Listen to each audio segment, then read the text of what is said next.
ओम अज्ञानतिमिरन्धस्य ज्ञानाञ्जनशलाकया चक्षुरुन्मीलितं येन तस्मै श्रीगुरुवे नमः। नमो ओं विष्णुपादाय कृष्णप्रेष्ठाय भूतले श्रीमते भक्तिवेदान्तस्वामिन् इति नामिने। नमस्ते सरस्वते देवे गौरवाणी प्रचारिणे निर्विशेष शून्यवादी पाश्चात्यदेशतारिणे। जय श्री कृष्ण चैतन्य प्रभु नित्यानंद श्री अद्वैत गदाधर श्रीवासदि गौर भक्तवृंद।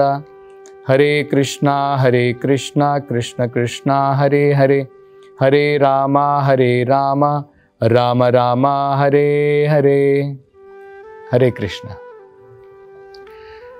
तो पिछली कथा में हम चर्चा कर रहे थे सूत गोस्वामी से शौनक आदि ऋषि अन्य प्रश्न करते हैं, भागवतम की रचना कैसे हुई, वेद व्यास को किस प्रकार से ये प्रेरणा मिली कि वो भागवतम की रचना करें, और बहुत सारे प्रश्न उन्होंने किए थे। तो अब जो है सूत गोस्वामी उसका उत्तर देना प्रारंभ करते हैं। पूरे भागवत का इतिहास, भागवत की रचना किस प्रकार से हुई।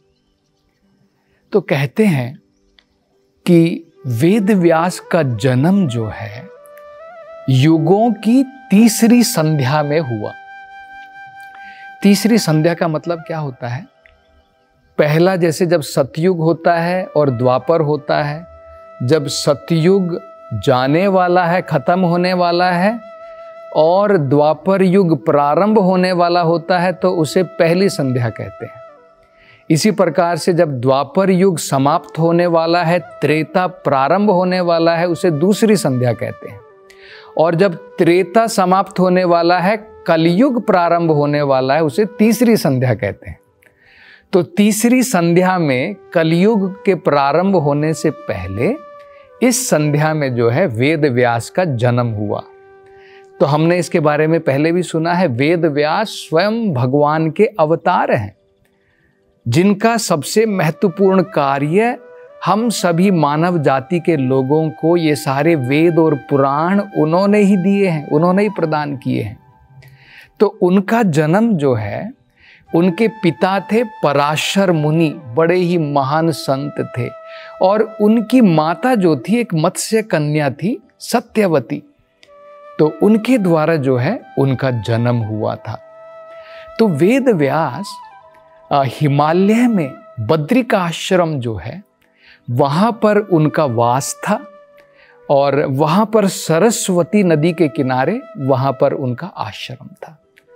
आज भी कहा जाता है कि वेद व्यास वहाँ पर हैं, और जो व्यक्ति अपने जीवन को शुद्ध कर चुके हैं वो उनके आज भी वहाँ पर दर्शन कर सकते हैं। तो सरस्वती नदी के किनारे उनका वास था।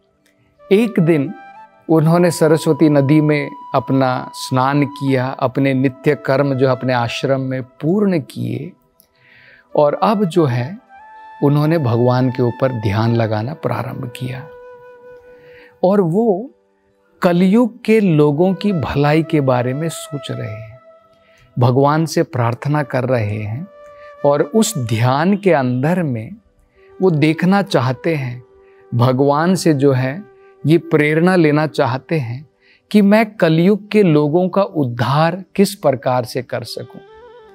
देखिए कितना महत्वपूर्ण ये है समझना। वो बद्रिका आश्रम में बैठे हैं, अपने आश्रम में बैठे हैं, उनका संसार से कोई लेन देन नहीं है, लेकिन फिर भी संसार के लोगों की भलाई के बारे में सोच रहे हैं। ऐसा नहीं है कि महान संत गण जो है उनका समाज से कोई लेना देना नहीं है, उनका अपनी इंद्रिय तृप्ति के लिए कोई लेना देना नहीं है, लेकिन वो फिर भी सारे लोगों की भलाई चाहते हैं। सर्वे जनाः सुखिनो भवन्तु, वो चाहते हैं कि सारी की सारी जनता, सारे के सारे जीव जो हैं सुख समृद्धि के साथ में रहें और आध्यात्मिकता में लोग प्रगति करें। महान संतगण यही चाहते हैं। तो भगवान के ऊपर ध्यान लगा रहे थे और उनका आइडिया क्या था, कलयुग जो आने वाला है उसके अंदर में लोगों की भलाई किस प्रकार से की जाए। तो जब उन्होंने ध्यान लगाया तो ध्यान के अंदर में उनको जो है ये साक्षात्कार हुआ कि कलयुग के अंदर में अनेकों प्रकार के दोष रहेंगे। जैसे हमने इससे पहले भी समझने का प्रयास किया था, अल्प आयुषः, कलयुग के अंदर में लोगों की आयु कम रहेगी। मंद भाग्यः, लोग जो हैं आलसी रहेंगे आध्यात्मिकता की तरफ। मंद भाग्य ही उपाद्रतः, अत्यंत उत्तेजित रहेंगे। तो अनेकों प्रकार के कलयुग के अंदर में जो है दोष हमने जो है उसके बारे में श्रवण किया था। तो वेद व्यास क्योंकि वो भगवान के महान संत हैं और इस भगवान जो है वो स्वयं इस भौतिक संसार के अंदर में क्योंकि लोगों की भलाई चाहते हैं, तो भगवान के जो भक्त होते हैं वेद व्यास जैसे, वो भी लोगों की भलाई इस प्रकार से चाहते हैं। तो जब उन्होंने भगवान के ऊपर ध्यान लगाया तो त्रिकाल अग्नि उनको कहा जाता है, जो भूतकाल को भी देख सकते हैं, वर्तमान में क्या चल रहा है वो भी उनकी समझ में है, और जो भविष्य में आने वाला है उसके भी वो दर्शन कर सकते हैं। तो ध्यान में उन्होंने यही दर्शन किए कि कलयुग के अंदर में लोग जो हैं अनेकों प्रकार के दोषों से पीड़ित रहेंगे। तो लोग जो हैं कलयुग के अंदर में, इसलिए जो है इसे क्या कहा जाता है, लोह युग कहा जाता है। जैसे सतयुग को गोल्डन स्वर्ण युग कहा जाता है, कलयुग को आयरन एज कहा जाता है, लोह युग के बराबर। जैसे लोहे के अंदर में जंग लग जाता है, स्वर्ण के अंदर में जंग नहीं लगता है। तो इसके द्वारा भी हम लोग समझ सकते हैं कलयुग के अंदर में कितने दोष हैं। तो उन्होंने ये सब दोष देखे, तब उन्होंने सोचा अपने मन के अंदर में, मैं इनका उद्धार किस प्रकार से कर सकता हूं। कलयुग के अंदर में लोग जो हैं वो भगवान के संदेश को किस प्रकार से समझ सकते हैं। तो उन्होंने ये विचार किया कि अब एक ही वेद है। तो सबसे पहले एक ही वेद था, यजुर्वेद कहा जाता है। और यजुर्वेद के अंदर में जो अनेकों प्रकार के कार्यक्रम दिए हुए हैं, अलग अलग जो है वर्णों के लिए, अलग अलग आश्रम के लिए अलग अलग प्रकार के यज्ञ दिए हुए, अलग अलग प्रकार के कर्म दिए हुए। ब्रह्मचारी का अलग कर्म होता है, ब्राह्मण का अलग कर्म होता है, क्षत्रिय का अलग कर्म है, गृहस्थ का अलग कर्म होता है, और उनके यज्ञ भी अलग अलग प्रकार के होते हैं। तो उन्होंने सोचा कि ये जो इसके अंदर में कार्यक्रम दिया है ये तो लोगों की भलाई के लिए है, लेकिन ये जो एक वेद है ये सभी लोग इसको समझ नहीं पाएंगे, क्योंकि कलयुग के अंदर में लोग मंद हैं, सुमंद मतयो, उनकी बुद्धि भी जो है अल्प है। तो इसके द्वारा जो है वो इतने शार्प नहीं है कि वेदों को जो है वो सही प्रकार से समझ पाएंगे। तो उन्होंने क्या विचार किया, मैं ऐसा करता हूँ, इसको 4 भागों में बांट देता हूँ। तो एक वेद को उन्होंने 4 वेद बना दिया सरल करने के लिए। अब जैसे किताबें होती है, आपने देखा होगा ना, हम जब स्कूल के अंदर में पढ़ते हैं तो किताबें होती है और उसकी गाइड लिखी जाती है। एक किताब के ऊपर बहुत सारी गाइड लिखी जाती है उसको सरल बनाने के लिए। जो उसका टॉपिक है, जो उसका वहाँ पर दिया गया है, जो भी उसका पाठ दिया गया है, उसको सरल बनाने के लिए गाइड लिखी जाती है। तो इसी प्रकार से वेद व्यास ने क्या किया, एक वेद को 4 में बांट दिया और अलग अलग ऋषियों को ये जो है सौंप दिया कि भाई तुम यजुर्वेद के बारे में जो है सारे के सारे इतिहासों के द्वारा और जो वेद है, जो छंद है उसके अंदर में, वो सब का जो है एक साथ में मिला करके वो वेद लिखो। तो इन ऋषियों ने भी क्या किया, अपने शिष्यों की सहायता से अब जो है ये वेदों का जो है संग्रह उन्होंने प्रारंभ कर दिया। तो 4 वेद उन्होंने बांट दिए। 4 वेद बांटने के बाद में भी उनको संतुष्टि नहीं हुई। फिर वो सोचने लगे कि अभी भी मुझे लगता है कि कलयुग के लोग जो है 4 वेदों को भी सही प्रकार से नहीं समझ पाएंगे, और खासकर जो है नाम के वास्ते कलयुग के अंदर में ब्राह्मण कहेंगे अपने आप को, लेकिन उनके अंदर में ब्राह्मण के गुण तो नहीं रहेंगे। लोग क्षत्रिय कहेंगे लेकिन क्षत्रियों के गुण भी नहीं रहेंगे। मैक्सिमम जो लोग रहेंगे या तो वैश्य रहेंगे या शूद्र से भी नीचे रहेंगे, उससे भी निम्न रहेंगे। तो उन्होंने सोचा कि इन लोगों की भलाई के लिए मैं भला क्या करूं। तब उन्होंने सोचा कि 4 वेद तो हो गए, ठीक है। फिर उन्होंने महाभारत, जिसे पंचम वेद कहा जाता है, और इतिहास, तो पुराण, महाभारत और इतिहास जो है इनको पंचम वेद कहा जाता है और इसको जो है सरलता से समझा जा सकता है। तो उन्होंने जो है उसकी रचना प्रारंभ की और उन सब को जो है रचा गया। तो इन सब की रचना करने के पश्चात भी इनको जो है वेद व्यास के मन के अंदर में असंतुष्टि थी। फिर भी उनके मन के अंदर में कोई संतुष्टि नहीं आई। उन्होंने इतिहास भी लिख दिए, पुराण भी लिख दिए, महाभारत भी लिख दी, लेकिन ये सब करने के पश्चात भी उनका मन बड़ा असंतुष्ट था। तब वो जो है ध्यान में बैठ गए और सोचने लगे कि भाई मैंने तो सब कुछ लोगों की भलाई के लिए ही किया है और सारा ज्ञान जो एक वेद के अंदर में था ये मैंने सभी इसके अंदर में दिया है, इसमें कुछ कमी नहीं है। जो मैंने एक वेद से 4 वेद बनाए, 4 से इतने सारे उपनिषद बनाए, इतने सारे पुराण बनाए और संहिता बनाई और महाभारत है और इतिहास है, पुराण है, ये सब लिखने के पश्चात भी जो है मन में मेरी फिर भी शांति नहीं है, संतुष्टि नहीं है। मुझे लग रहा है कि कुछ ना कुछ कमी फिर भी है। तो वो सोच रहे हैं कि मैंने अपने गुरु की सेवा भी की, मैंने जो है उनके वचनों का पालन किया, आध्यात्मिकता के सारे नियमों का भी पालन किया और मेरे अंदर में वो ज्ञान भी है। उस ज्ञान को जो है मैंने नज़र में रख कर के सारे वेदों की रचना भी कर दी है, लेकिन फिर भी संतुष्टि भला मुझे क्यों नहीं मिल रही है। तो जब वो ध्यान में इस प्रकार से सोच रहे थे, विचार कर रहे थे, तो भगवान ने उनके मन में ये प्रेरणा दी। भगवान ने उनके मन में ये प्रेरणा दी।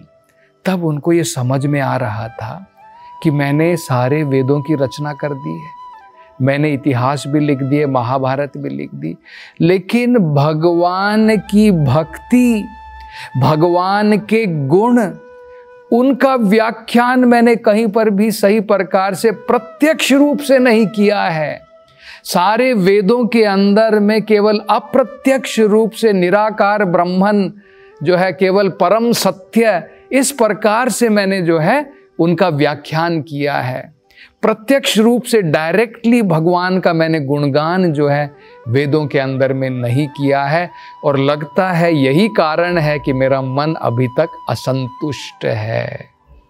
तो जब वो इस प्रकार से सोच रहे थे, जब भगवान ने उनके मन में इस प्रकार की प्रेरणा दी, तभी उसी समय पर उनके गुरु नारद मुनि सीधा वहां पर पधारे। तो नारद मुनि वहां पर प्रकट हुए और नारद मुनि का जो है वेद व्यास ने बड़ा आदर सत्कार किया। आदर सत्कार करने के पश्चात जो है उन्होंने अपनी व्यथा नारद मुनि से कही। उन्होंने वही कहा, हे नारद जी, मैं तो लोगों की भलाई चाहता था, लोगों की भलाई करने के लिए मैंने एक वेद को इतने सारे वेदों में बांटा, मैंने पुराण भी लिखी, मैंने महाभारत भी लिखी, लेकिन उसके बाद भी मेरे मन के अंदर में व्यथा बनी है, संतुष्टि नहीं है मेरे मन के अंदर में अभी भी। तो मुझे कृपा करके इसका कारण बताइए, इसका जड़ का मूल कारण क्या है कि मैं अभी भी असंतुष्ट हूँ। तो नारद मुनि मुस्कुरा रहे थे। वो मुस्कुरा रहे थे क्योंकि वो जानते थे कि उनकी जो उन्होंने रचना की है उसमें कोई कमी नहीं है, ज्ञान की कोई कमी नहीं है, वो जानते थे। तो इसलिए वो मुस्कुरा रहे थे और मुस्कुराते हुए उन्होंने वेद व्यास से कहा, उन्होंने कहा, क्या तुम संतुष्ट हो अपने आप को शरीर और मन समझ करके? क्या तुम संतुष्ट हो जाते हो? बहुत सुंदर प्रश्न है। देखिए, वेद पढ़ कर के अगर हम सोचते हैं कि मैं ये शरीर हूँ, मैं ये मन हूँ, और अगर हम वेदों को पढ़ते हैं तो वो सब तो जो है उसके द्वारा मन की भी संतुष्टि हो जाएगी, शरीर की भी संतुष्टि हो जाएगी। लेकिन आत्मा जो परमात्मा का अंश है, उसकी संतुष्टि कब है? जब आत्मा परमात्मा से भक्ति, प्रेम भक्ति में जुड़ी होती है, तब जाकर के उसकी संतुष्टि है। जैसे हाथ जो शरीर के अंग हैं, उसकी संतुष्टि कम है, कब है? जब हाथ, जितने भी शरीर के अंग हैं, वो शरीर से सेवा में जुड़े होते हैं तो उनकी संतुष्टि होती है। तो ये बड़ा सुंदर प्रश्न जो है नारद मुनि ने वेद व्यास से कहा। उन्होंने कहा कि क्या तुम प्रसन्न हो, संतुष्ट हो, ये सोच करके कि तुम शरीर हो और तुम मन हो? नहीं, उसके द्वारा संतुष्टि नहीं आती है। तब नारद मुनि जो हैं उनको बताते हैं, उनको कहते हैं, तुम्हारे अंदर में पूर्ण प्रकार का ज्ञान है। जो भी तुमने कृति की है, जो वेदांत सूत्र तुमने दिया है, जो 4 वेद तुमने दिए, जो पुराण दिए, जो महाभारत दी है, उसके अंदर में ज्ञान की कमी नहीं है। लेकिन जिस प्रकार से तुम्हारे मन के अंदर में भगवान ने ये प्रेरणा दी थी, उसका मूल कारण यही है कि तुमने किसी भी वेदों के अंदर में प्रत्यक्ष रूप से भगवान की लीलाओं का, भगवान के नाम का और भगवान का, भगवान की भक्ति का, भगवान के भक्तों का वर्णन नहीं किया है। इसलिए तुम्हारा मन आज भी असंतुष्ट है। और आगे जो है बड़े सुंदर उदाहरण देख करके नारद मुनि जो है वेद व्यास को समझाते हैं और प्रेरणा देते हैं भागवतम की रचना करने के लिए, जिसकी चर्चा हम अगली कथा में करेंगे। हरे कृष्णा। हरे कृष्ण मूवमेंट के संस्थापक आचार्य श्रील प्रभुपाद की हार्दिक इच्छा थी कि भगवान श्री कृष्ण और श्रीधाम वृंदावन की महिमा का पूरे विश्व में प्रचार हो। मथुरा वृंदावन में निर्माणाधीन गगनचुंबी वृंदावन चंद्रोदय मंदिर श्रील प्रभुपाद के इस उद्देश्य को समर्पित है। यह परियोजना वृंदावन को विश्व मानचित्र पर एक अनुपम छवि प्रदान करेगी। स्कंद पुराण में उल्लेखित है कि भगवान श्री कृष्ण के लिए एक मंदिर का निर्माण प्रारंभ करने मात्र से 7 जन्मों में किए गए पापों का नाश हो जाता है और ऐसा करने वाला व्यक्ति नरकीय लोकों में कष्ट भोग रहे उसके पूर्वजों को मुक्त कर सकता है। अतः एक सुनहरा अवसर है भगवान श्री कृष्ण के लिए विश्व के सबसे ऊंचे मंदिर के निर्माण में सहयोग देकर सर्वोच्च पुण्य का भागीदार बने। 1 स्क्वायर फीट मंदिर निर्माण सेवा राशि 2100 रुपए मात्र। अधिक जानकारी के लिए संपर्क करें 8585850033 एवं 77259 77260।